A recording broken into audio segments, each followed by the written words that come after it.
The session is now starting. We kindly request you that you put your phones on silent. سوف تبدأ الجلسة الآن. يرجى إبقاء الهواتف المتحركة على الوضع الصامت.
Good afternoon, everyone. Thank you all for being here with us in Dubai, all of you here. And of course, our global audience that's joining us from around the world via our live stream.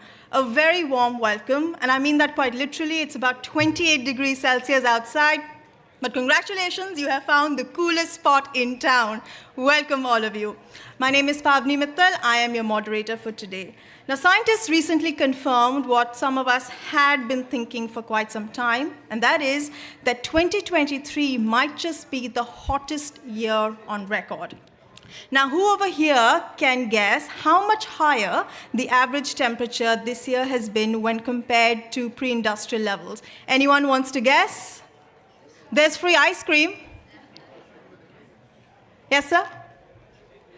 2 Celsius Fahrenheit? 2 Celsius. Anybody else who wants to guess?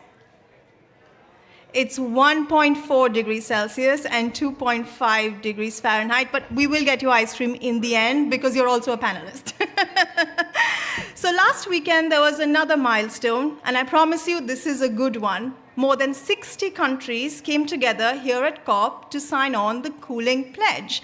Now, the goal over here is to cut cooling-related emissions by nearly 70% by the year 2050. UAE's COP presidency has been instrumental in making this happen. We thank them for their leadership, and which is why we'd like to now call on stage UAE's Minister of Climate Change and Environment, Her Excellency Ms. Mariam Amheri.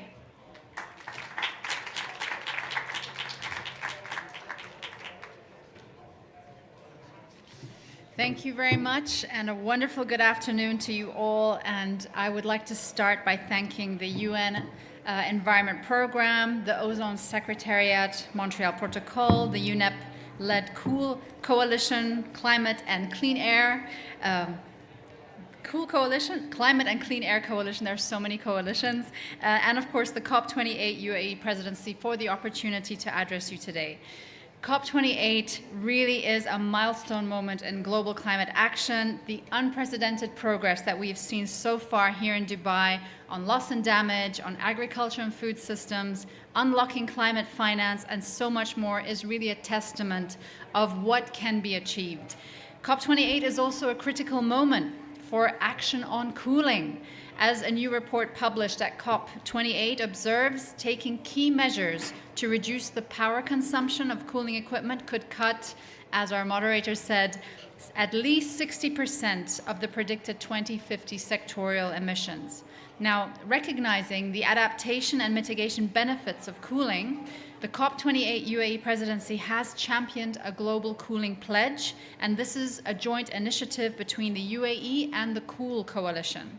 And it is my pleasure to announce that the UAE has committed to global cooling pledge, in addition to, I think, what I've heard so far, 66 nations so far on board as well.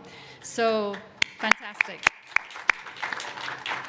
Now, the Global Cooling Watch report, Keeping It Chill, released to support the pledge, lays out cooling measures in the areas of passive cooling, higher energy efficiency standards, and a faster phase down of climate warming refrigerants.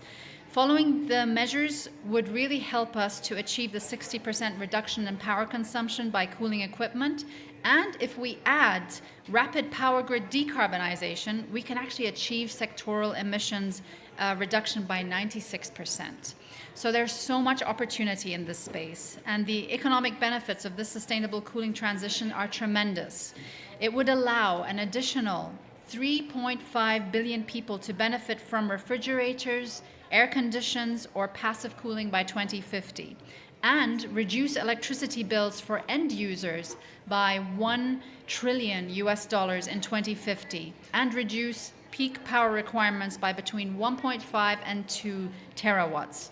So, ladies and gentlemen, cooperation is the most successful path to addressing climate change globally, and that is why we must continue to work together to advance sustainable cooling practices. Now, we recognize that the phase out of hydrofluorocarbons, HFCs, is one of the most important topics we have been discussing over the past years. They are extremely potent greenhouse gases with global warming potentials that can be 3 times higher than CO2. So it is important to act and to find long-term solutions with a low potential to cause global warming through energy efficiency improvement projects, especially since air conditioning consumes more than 40% of the electrical energy in the countries of the region. Now, you'll be pleased to know the UAE has ratified the Kigali Amendment to the Montreal Protocol, and it shows... And this really shows our commitment in reducing emissions and mitigating the effect of climate change. And we have, of course, endorsed the Global Cooling Pledge, but we're not stopping there. We will work on integrating cooling demands in the energy sector through energy access planning and decarbonization policies. We will invest in creation, innovation, deployment of renewable energy-based cooling solutions for food and health. Alongside this, we will also ensure that regulatory legislation is in place to monitor the annual consumption of refrigerant gases to reduce their consumption. So we will roll out these programs by involving youth and various segments of society to work on finding practical solutions to reduce the use of refrigerant gases. And of course, as you know, we're in one of the hottest regions in the world, so this is not an easy task, but working with all of you, we know we can find the solutions.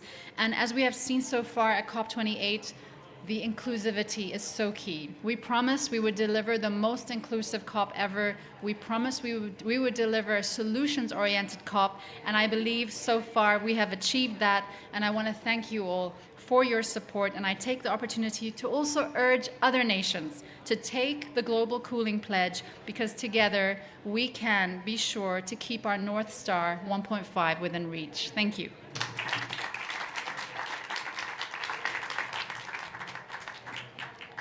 Thank you, ma'am, for your leadership and for putting together a great show. I was just at the Green Zone, so whoever hasn't been there, I would highly recommend you stop by. Now, the United Nations Environment Programme, as you know, works with governments and organizations around the world to address climate challenges. It also helps countries transition to a more sustainable world, which, as we know, is a more just world. I'd like to now call on stage Under-Secretary of the United Nations and Executive Director of UNEP, Inger Anderson. And thank you so much. And I am so sorry for being late. We were doing a press conference.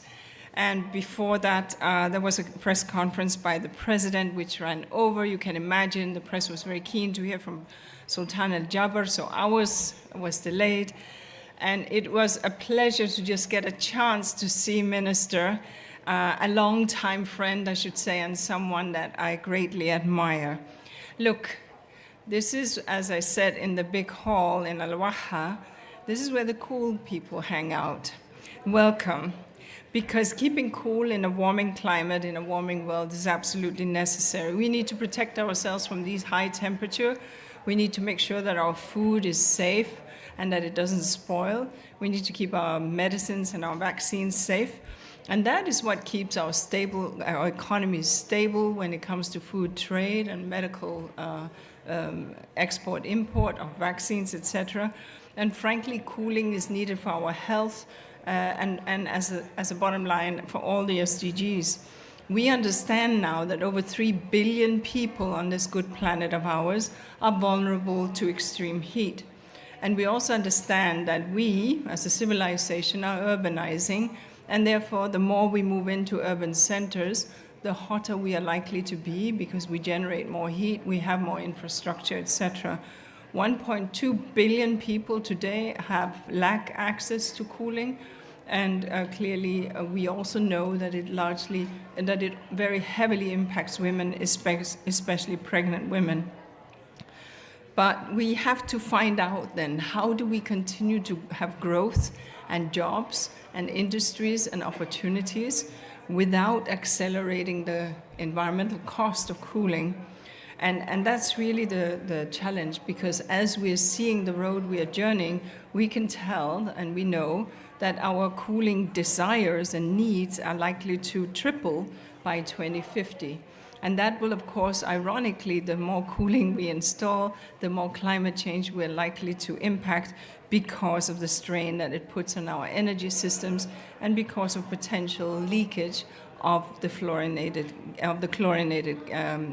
gases. So the cooling pledge, to which Minister Mariam Al-Hameri spoke about, and that she encouraged all countries to sign up to, is really critical. It's an opportunity to step up, to lean in, to make changes, and to increase access to cooling and to cut emissions in the same way.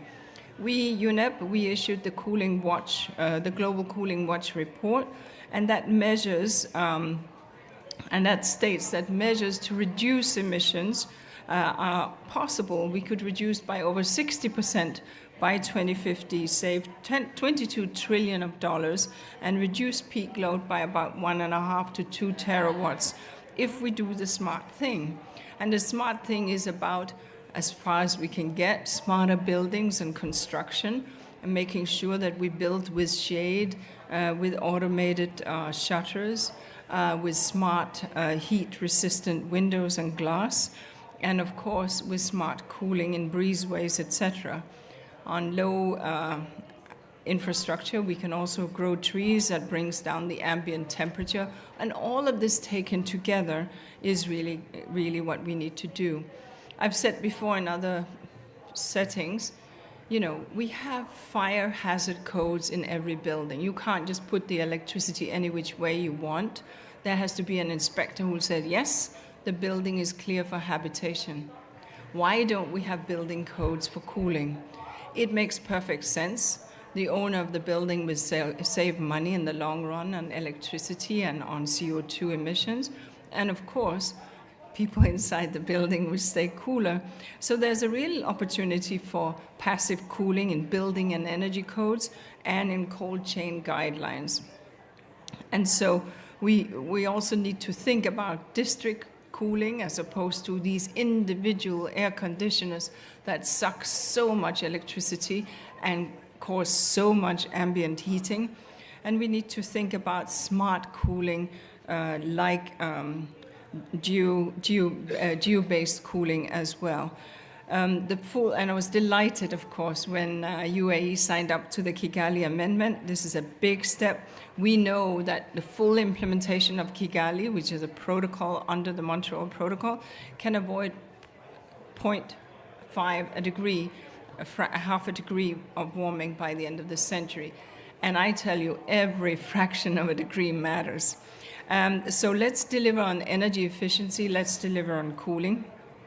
We are very proud to host and to lead the cooling work. I should mention to you that we host all of the elements that are within here. The Ozone Secretariat is UNEP hosted. Of course, the Cool Coalition is a program under UNEP signed up to by many countries. And the Climate and Clean Air Coalition is also a UNEP program signed up to by many countries. And we very much urge everyone that has not signed up to the cooling pledge to so do, because keeping cool is really the cool thing to do. Thank you very much indeed.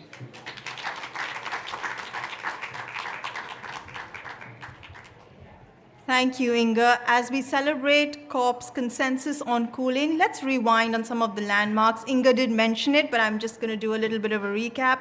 In 1987, we had the Montreal Protocol, which set the stage to phase down man-made chemicals that were depleting the ozone layer. And then in 2016, there was the Kigali Agreement, which called for phasing down of HFCs, that's hydrofluorocarbons. These emit a lot of greenhouse gases, so that's why that was made.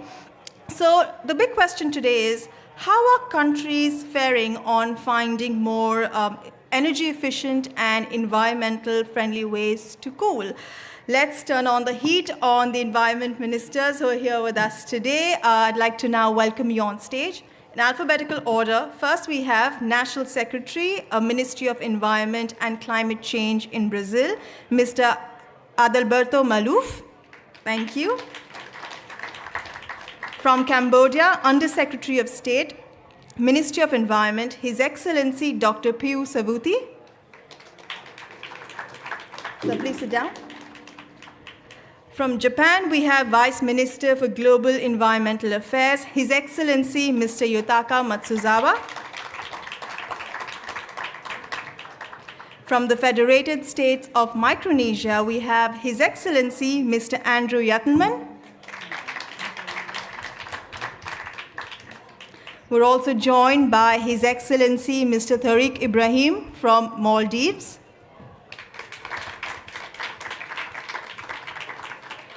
From Netherlands, we have His Royal Highness Prince Haim de Bourbon de Palm. And from the United States, we have Deputy Climate Change Envoy Mr. Rick Duke.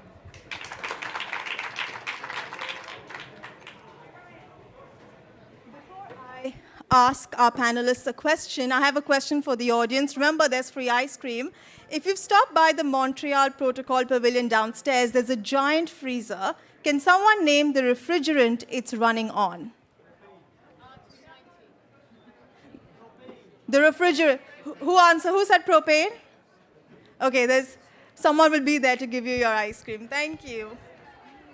Okay, so now questions for you, sir. My first question is on the Kigali Agreement. We'll keep it short, we'll keep it snappy. How is your country phasing down of HFCs and enhancing the sustainable development benefits outlined in the Kigali Agreement?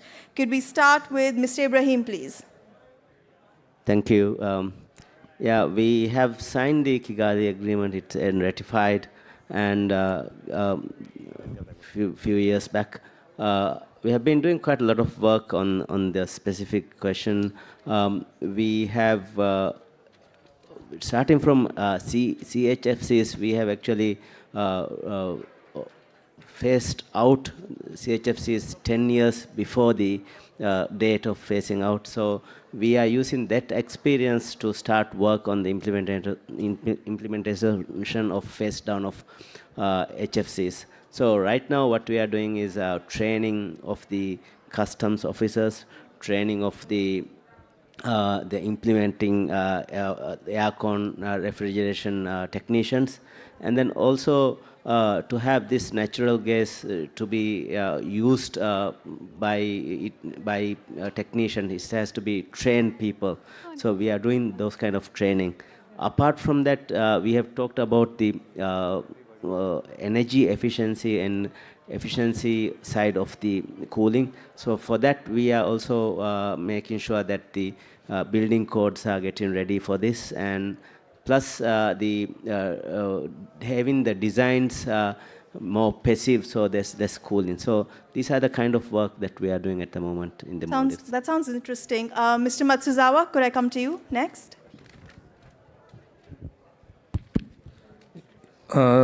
Today, 5 years have passed since Japan ratified Kigali Amendment, and the Kigali Amendment is something like breaking down silos between climate community and Montreal community. So after the amendment, the Japanese company develop and supply natural refrigerant from shifting from tilt away the HFC. And government recognized we have to develop the market of the natural refrigerant, and we promote the we create the subsidized system to introduce refrigerators with natural refrigerant. And currently, refrigeration warehouse in Japan, 43% of warehouse in Japan use natural refrigerant now. So we have concrete outcome after the Kigali Agreement and its ratification. Yes. That's great progress. Mr. Yatalman, do you want to pick this up on Kigali Agreement? Thank you very much. Yes, for those who don't know, Micronesia first proposed the phase down of HFCs, and we really worked at it. And I'm very glad that the whole world agreed for us to, pass the Kigali Amendment in 2016. I was there in Kigali, Rwanda, and so it's something that the Micronesia is really trying to be, push on addressing short-lived climate pollutants. I believe we also were the first one to also ratify it, but I may be wrong. Anyway, Micronesia has been, we've passed regulations to try to do our part of the, phasing down of HFCs. We've put in regulations permitting for importers of HFCs to make sure that we're following a quota, that we keep control of what's coming in. We've done our agreement with our local college to train technicians so that it's done properly when they use, install equipment and these things. So yes, these are some of the things that we're doing, working with our customs people to train them so that they know when they come in at the border and they were able to spot it. So these are the kind of activities that we're doing, working with the private sector and others to making sure that the whole country is looking at it, addressing it as a whole. Are you happy with the progress?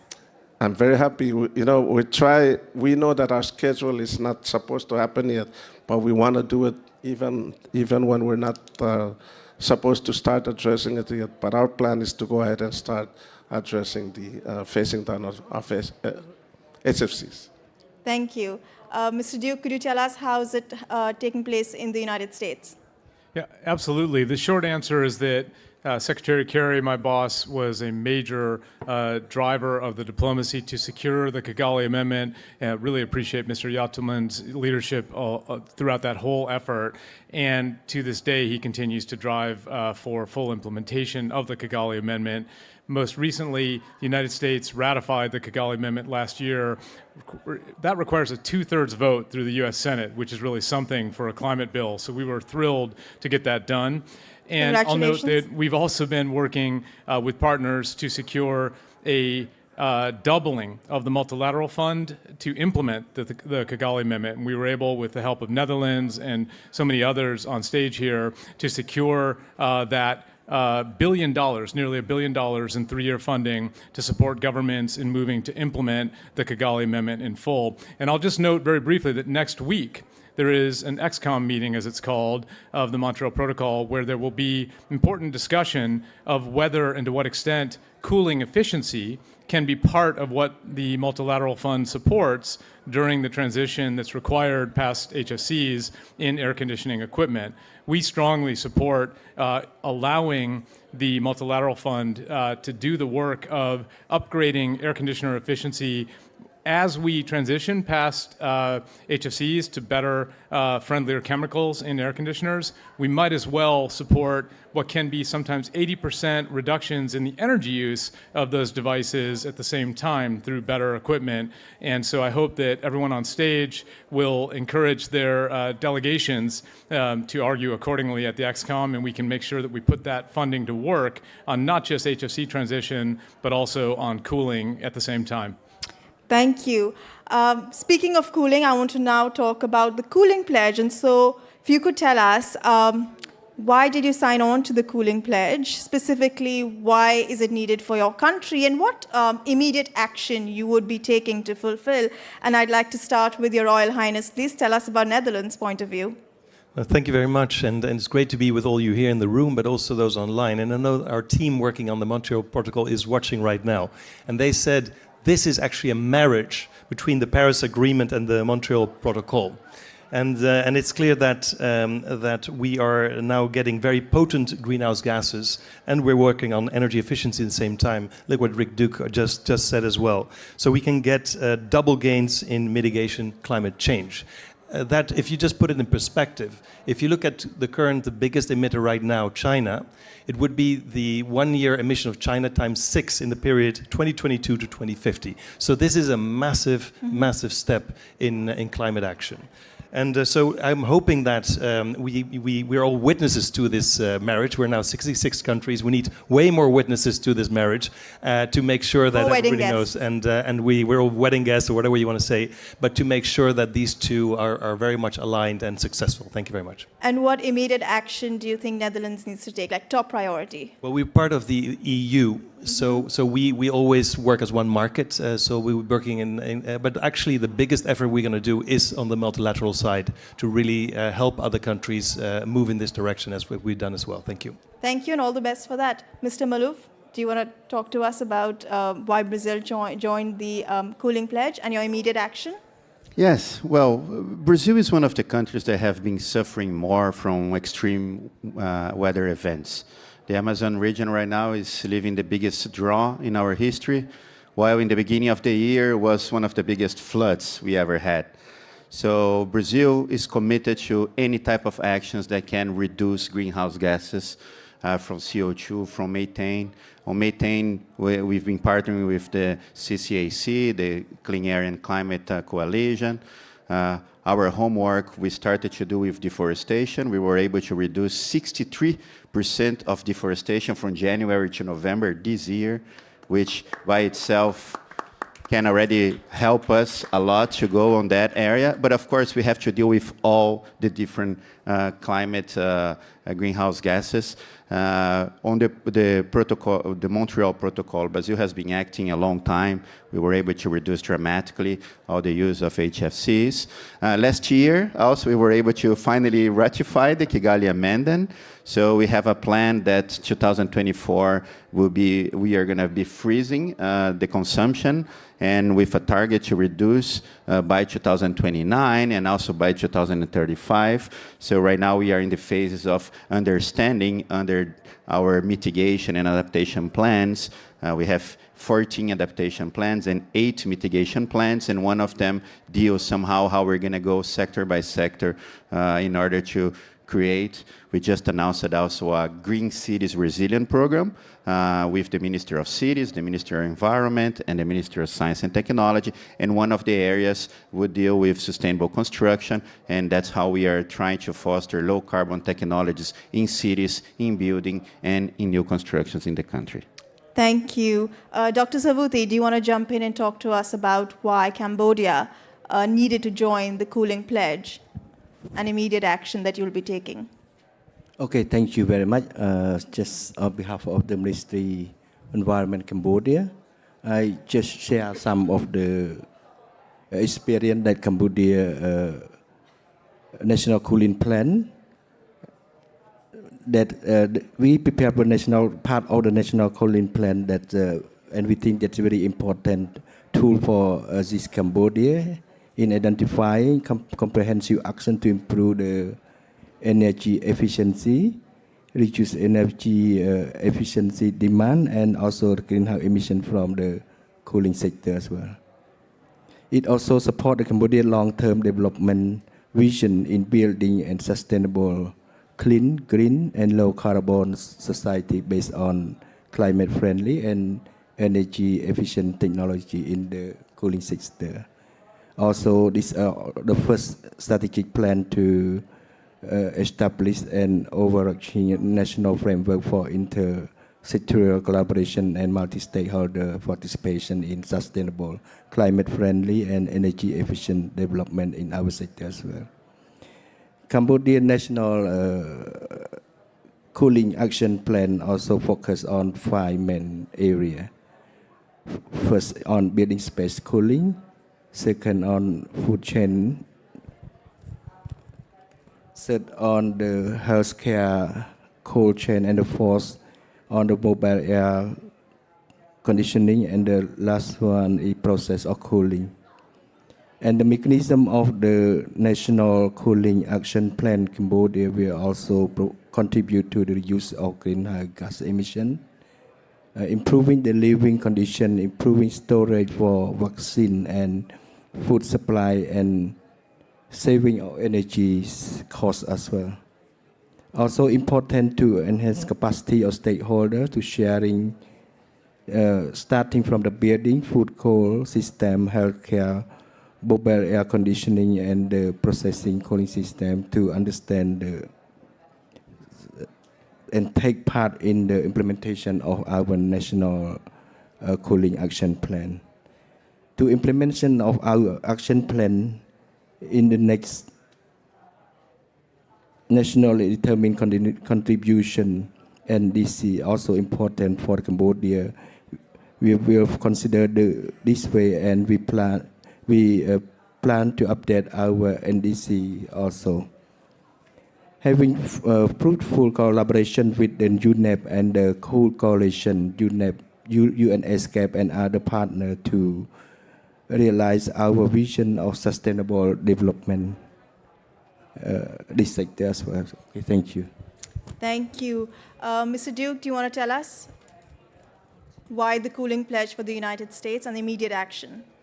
So the cooling pledge is responsive to the adaptation and mitigation benefits of cooling. And just briefly, in the United States, we see that heat events are the most deadly events that are being turbocharged by climate change. And I know that globally, the risks are similar. So it's critical that we provide affordable, as climate-friendly as possible, cooling solutions more broadly. So it's an adaptation priority.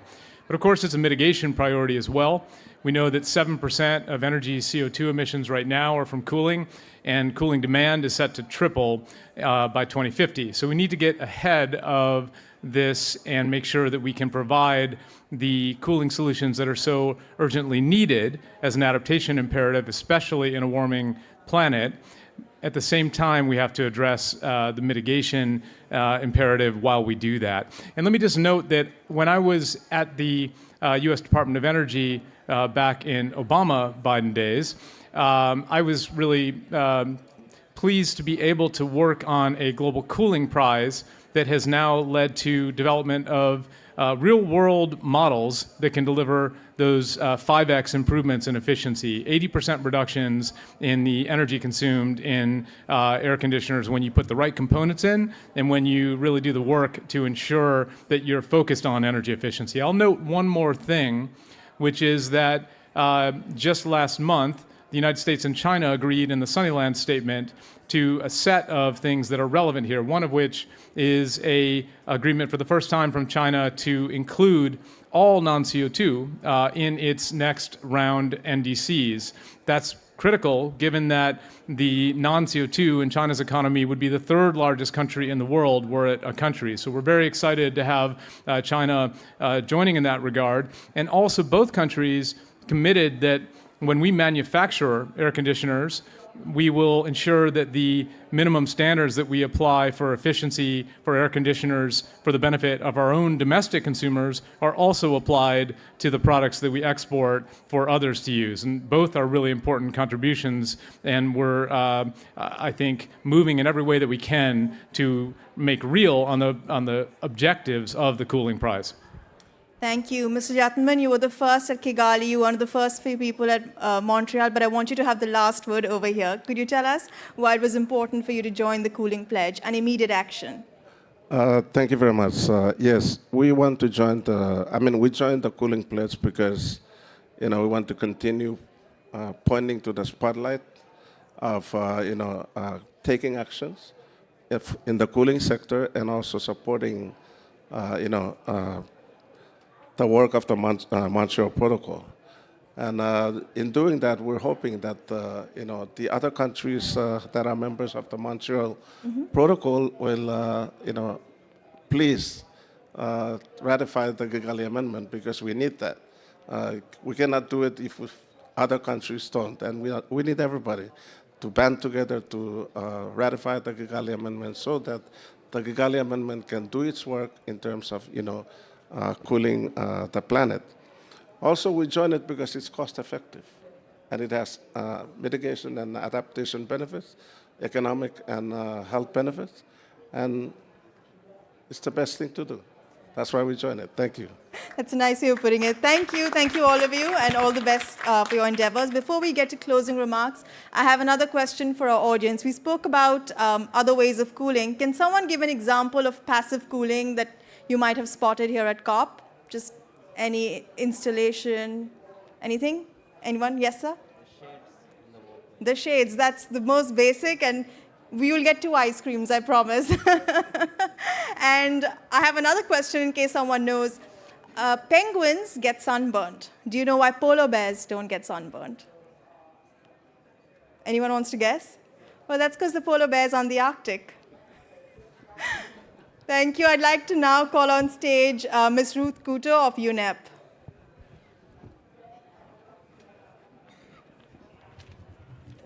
Thank you very much. It's my pleasure to be here. I have the honor to lead the Energy and Climate branch of the United Nations Environment Program. And distinguished guests, I would just like to close this quickly. We all were very busy. As of today, we have 66 countries that joined the Cooling Pledge. And I think that that is a great achievement, but we have 150 that have joined the Kigali Amendment. So we're a little bit further that we need to push a little bit to get there. And I think that the pledge has something that other pledges or other areas of concentration of momentum have not thought through, which is to bring things together, bringing the Paris Agreement and the Montreal Protocol together. And this is something very interesting and I think very powerful. I heard here that we have to work on what is best for all, working through customs because of the energy efficiency and not trying to get in equipment that is used and not as good as we would wish to have in terms of energy performance standards. I am thinking about the marriage that somebody talked about because we're marrying two important agreements, but also the training that we need to have in academy and the willingness that I have heard from Polynesia, right? Micronesia, to accelerate. If Micronesia can accelerate, why others cannot accelerate the phase down? So this is extremely important, encouraging, and without further ado, with that message of hope, I would like to thank everybody. We will welcome others to join the Cooling Pledge, and UNEP will put together a program with the partners to help countries that join the pledge to accelerate the commitments that they have done. So thank you very much. Thank you. Thank you.